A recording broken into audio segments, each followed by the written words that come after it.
will start with the clinical case that we observed some years ago in the department. It's a young woman, 20 years old, who has a past history of anemia with suspicion of iron deficiency. She had contraceptive pill since the age of 19. And at the end of January 2011, she complained of abdominal pain, vomiting, liquid diarrhea without blood, and which was unresponsive to non-specific medication. And some days later, she still had abdominal pain, vaginal bleeding corresponding to menstruation, and she took anti-inflammatory drugs. When she came to the emergency room, she had a normal blood pressure, a normal temperature, she looked anemic, and she had a painful abdomen and headaches with no neurological abnormalities. And as you can see, she had abnormal laboratory values with the hemoglobin level at 10.4, platelet count 70,000, and also a huge increase in serum creatinine at 817 micromole per liter. So she was admitted to our nephrology intensive care unit with a diagnostic of AKI with thrombocytopenia. And very rapidly we thought about thrombotic microangiopathy, looking at a very low level of aptoglobin level, no increase in reticulocytes, which may be observed at the beginning of the disease, some schistocytes, normal coagulation time, normal fibrinogen, as told Elie before, and we had specific investigation looking at blood and stool culture, which were negative at this time. The viral serology was also negative, as well as the autoimmune evaluation in this patient.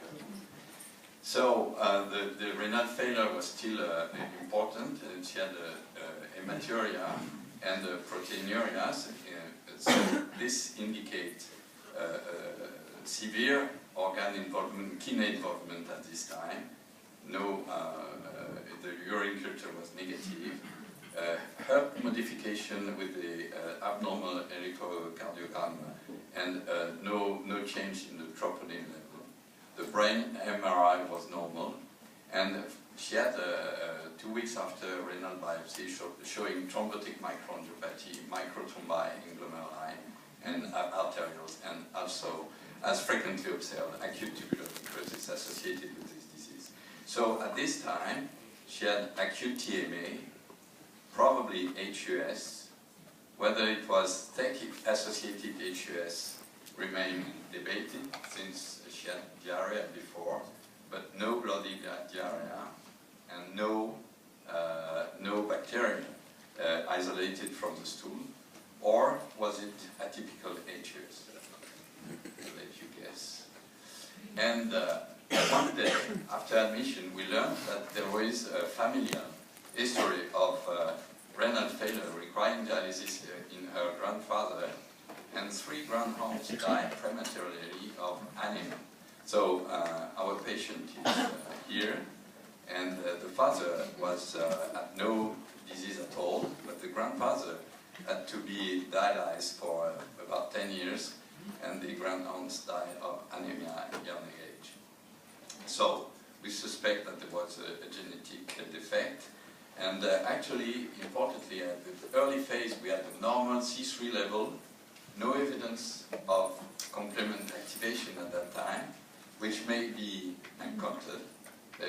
You don't need to have a low C3 to ascertain the diagnosis of atypical HUS. C4 was normal, ADMTS13 was normal also. There was normal level of factor H, factor I, C3 and B factor, but there was a decreased expression of CD46, the MCP protein, on blood leukocytes, and very late, after about 3 months later, we knew that there was the genetic analysis showed an heterozygous mutation of CD46 in exon 3, which was also found in asymptomatic father. So that's the story of atypical HUS that you can encounter. And what we did was we start, as every TMA in adults, we start with a plasma exchange at the early phase of the disease before we receive all the laboratory tests. And we start with 60 milliliters per kilo every day for about 5 days, and then every other day until 5 days again. And she had 8 sessions of a plasma exchange. And doing this, we found that the platelet count returned to normal. There was a decrease in LDH levels, and there was still a persistent low haptoglobin levels, but the kidney did not improve. At the early phase, we also had steroids, which is a standard protocol in our unit. She needs transfusion 3 times, and also she required to be on dialysis for 4 sessions. So doing this, we had an increase in platelet with plasma exchange, but when we stopped plasma exchange, the kidney remained deteriorated with an increase in serum creatinine. And after we stopped plasma exchange, we had a decline in the platelet count, so we have to start again plasma exchange. And at that time, we could get, it was 2011, we could get eculizumab, which is an anti-C5 antibody, and blocking the terminal complement. And as you can see here, just as we start this, we have a rapid increase in platelet count in this patient, but the kidney still remain with a severe renal failure. And the good news is that at 6 months under eculizumab therapy, twice a month, serum creatinine was 100 micromolar per liter, no proteinuria, and normal blood pressure. So there is a huge difference between only the use of plasma exchange and the eculizumab on platelet count and the long-term evolution of renal function. So, as Ellie told you, the TMA leads to a constellation of symptoms affecting the cardiovascular system, the renal system, the CNS, gastrointestinal tract, and even the lung. But the 2 main organs that are involved are the kidney and the central nervous system. And I will talk in more detail of the renal injury in this disease. So this is marked with the elevated creatinine, edema, malignant hypertension. Our patient was at normal blood pressure at the beginning, renal failure requiring dialysis and later transplantation. As you know, the definition of acute kidney injury has changed during the last 10 to 15 years, and in the last classification coming from the CADIGO in 2012, we have a staging of acute kidney injury, stage 1, with a small increase in creatinine. Even you see 26 micromolar within 48 hours at the beginning of the hospitalization. A 2 to 3-fold increase in serum creatinine for stage 2, and more than 3-fold increase in serum creatinine for stage 3. So, using this new definition, we have a better knowledge of the renal involvement in the various kinds of TMA, which was very confusing before. And using this, I will see the renal prognosis of TTP. So TTP is, yes, sure, the central nervous system is mainly the main organ that is injured in this disease, but you can have also, as Ellie said, myocardial involvement, pancreatic involvement, and even kidney involvement, as you can see here, with microthrombosis being seen in necromegaly or adrenal glands. So TTP is not only a TMA with cerebral involvement. In the group of Ellie, recently a paper appeared from this group showing the renal involvement in TTP. So it's a retrospective study including 92 patients with a very low level of ADAMTS13, lower than 5 to 10%. And among these patients, using the new CADIGO classification for acute kidney injury, you see that 44, that is about 60% of the patient, had some kind of renal involvement, which is very different from what is said in the literature. And among them, 1/4 required renal replacement therapy, which is very impressive. And among them, some patients will not recover completely and will have chronic kidney disease after the TMA episode. Concerning the renal prognosis in STEC-induced HUS, we have a very large outbreak in 2011 in the northern part of Europe with almost 800 cases of HUS due to a special kind of E. coli secreting chigatoxin, the O104 serotype. And in this patient, acute kidney injury appeared during the first day of the diarrhea onset. In a group of, in a limited group, 54% of the patients required renal replacement therapy for 10 days, about 7 sessions per patient. And in most patients, renal function normalized within 4 to 6 weeks. So it's very important to know that the renal prognosis in this form of disease is good unless you don't have complication at the acute phase of the disease. At discharge, 13 patients were receiving dialysis and only 3 required long-term renal replacement therapy. Concerning atypical HUS, it's completely different. Atypical HUS, not related to STEC, has been reviewed in France by Véronique from AKI in a special cohort which is completely genotyped.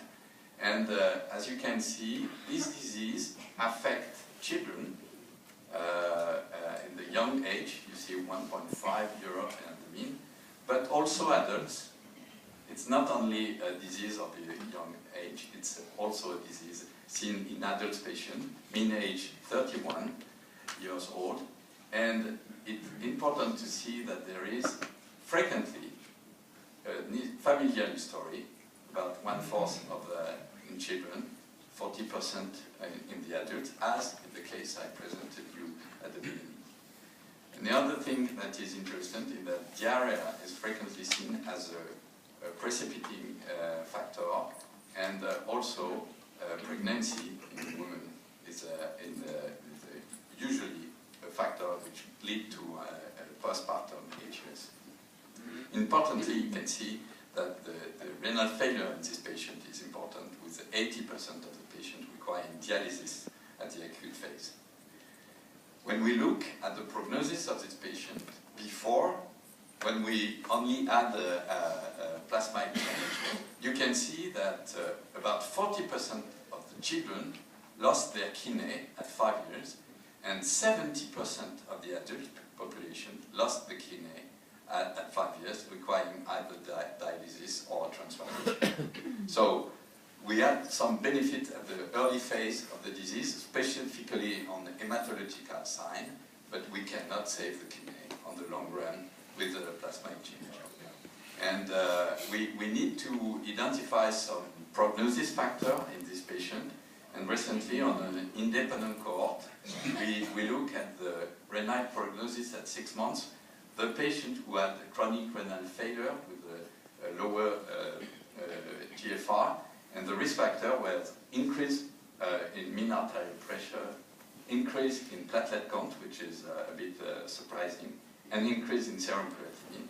And doing this, we could make build a score predicting the risk of kidney failure at 6 months in patients receiving only plasmide change. But the things change, and as in the case report I show you, we can use now, in this specific circumstance, eculizumab, and you can see that there is a dramatic increase of platelet count within 1 week or 2 weeks after the beginning of the treatment, and it lasts for at least 2 years. These results are at 26 weeks. Concerning the kidney, the increase in GFR is slower, as you can see here, and it takes about 1 month to 2 months to reach normal, quite normal level, but it's still increasing at 26 weeks, 6 months after the beginning of treatment. And in this patient, dialysis could be discontinued in 80% of the patients who need dialysis at the beginning. So in conclusion, acute kidney injury is a frequent and severe organ involvement during TMA. Also, it is more frequent in HUS. It is not unusual in TTP, using the new definition of acute kidney injury, the Cadigo definition. In most severe form, renal replacement therapy is needed, and complete recovery of renal function is usual in STAC-induced HUS, while it is not always the case in TTP, contrary to what is said usually, and is infrequent in atypical HUS complicated by AKI. And early eculizumab treatment allows rapid and prolonged recovery of renal function in complement-mediated HUS, atypical HUS, but long-term surveillance is needed in all the patients. Some TMA patients require chronic dialysis or renal transplantation on the long run. Thank you for your attention.